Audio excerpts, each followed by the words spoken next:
How do you see kind of that overall landscape for where Ukraine is headed?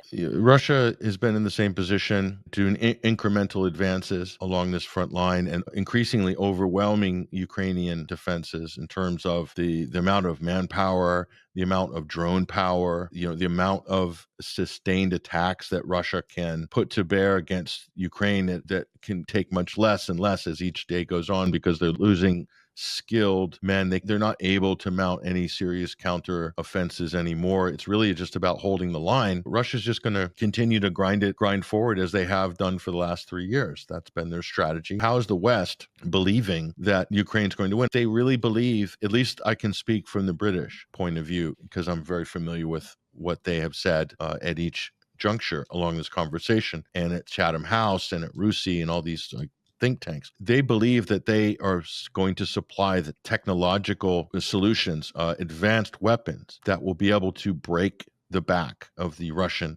military. And they believe that they can not only do that, but disrupt Russia so much within their territory, even Moscow, that they will force them to either achieve regime change or force them to the negotiation table through this revolution in new technology. And it's just a question of time. And if they can grind this out for another 2 years, that they'll reach a point where they'll achieve that level, the ability to destabilize Russia. They think that they have a winning formula here. You might not think so. I might not think so. A lot of experts that come on this show and other shows, leading podcasts, might not think so. But in the halls of Brussels, in London, and in Washington, they think that they've got a winning formula. They really do. The question is, what do they really think in Kiev? That's the one I would like to know. That's the exclusive interview I would love to hear. Because everyone in the West, all your sponsors are saying you're going to win. What do you guys think in Kiev? I don't think they're that confident as the people that are so far from the conflict, so far from the front lines.